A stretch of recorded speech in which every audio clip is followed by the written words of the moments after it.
அஸ்ஸலாமு அலைக்கும் வரஹ்மத்துல்லாஹி வபரகாத்துஹு. அல்ஹம்துலில்லாஹ் வஸ்ஸலாத்து வஸ்ஸலாம் அலா ரசூலில்லாஹி அம்மா பஅத். கணியத்திற்குரிய எல்லாம் அல்ல அல்லாஹ்வின் நல்லடியார்களே, பாசத்திற்குரிய இஸ்லாமிய பெரியோர்களே, தாய்மார்களே, சகோதர சமுதாயத்தை சார்ந்த அருமையான சகோதர சகோதரிகளே, நபிகள் நாயகம் ஸல்லல்லாஹு அலைஹி வஸல்லம் அவர்கள் கூறியதாக ஆயிஷா ரலியல்லாஹு அன்ஹா அறிவிக்கக்கூடிய செய்தி அஹ்மது என்ற நூல்ல 24,026வது செய்தியாக பதிவு செய்யப்படுகிறது. நபி ஸல்லல்லாஹு அலைஹி வஸல்லம் கூறுகிறார்கள், நிம்து, ஒரு நாள் நான் தூங்கினேன்.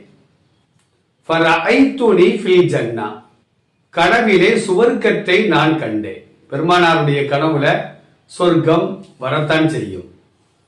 ஃபசமிஅத்து சௌத்த காரியின் யக்ரவு, அந்த சுவர்க்கத்துல ஒருத்தர் குர்ஆனை ஓதிக்கொண்டிருக்கின்ற சப்தத்தை நான் கேட்டேன். ஃபகுல்து, அப்ப நான் ஜிப்ரீல் அலைஹிஸ்ஸலாம் அவங்கள்ட்ட கேட்டேன், மன்ஹாதா, சொர்க்கத்துல உட்கார்ந்து ஒரு ஆள் குர்ஆன் ஓதிட்டு இருக்கிறாரு, இவர் யாரு என்று நான் கேட்டேன். அப்போ ஜிப்ரீல் அலைஹிஸ்ஸலாம் அவர்கள் சொன்னார்கள், ஹாதா ஹாரிஸா இப்னு நுஅமான் ரலியல்லாஹு அன்ஹு. நுஅமான் ரலியல்லாஹு அன்ஹு அவர்களின் மகன் ஹாரிஸா ரலியல்லாஹு அன்ஹு அவர்கள்தான் இந்த குர்ஆனை சுவர்க்கத்தில் வைத்து ஓதிக்கொண்டிருக்கிறார் என்று பெருமானாருக்கு சொல்லப்பட்டது. நபி ஸல்லல்லாஹு அலைஹி வஸல்லம் உடனே சொன்னார்கள், கதாலிகல் பிர்ரு கதாலிகல் பிர்ரு, நன்மையின் கூலி இப்படித்தான் இருக்கும். இந்த துன்யால உலகத்துல வாழும் பொழுது நன்மை செய்தால் அதற்கு கூலி இப்படித்தான் இருக்கும். அதாவது உலகத்தில் வாழும்போது நன்மையான காரியத்தை செய்தால் சுவர்க்கத்தில் வைத்து குர்ஆன் ஓதுகின்ற பாக்கியம் அவருக்கு கிடைக்கும். கதாலிகல் பிர்ரு என்று நபி ஸல்லல்லாஹு அலைஹி வஸல்லம் சொல்லிவிட்டு, இவர் உலகத்தில் வாழும் பொழுது செய்த நன்மை என்ன தெரியுமா? வக்கான அபர்ரன் நாசி பி உம்மி, மக்களிலேயே அதிகமாக தன் தாயாருக்கு இவர் நன்மை செய்திருக்கிறார், உபகாரம் செய்திருக்கிறார்.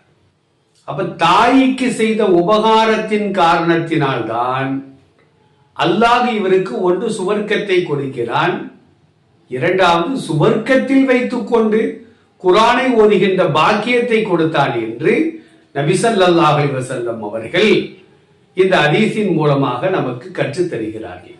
எந்த சமூகத்தை சார்ந்த மனிதர்களாக இருந்தாலும், ஆண்களோ பெண்களோ, தங்கள் பெற்றோர்களுக்கு நன்மை செய்ய வேண்டும்.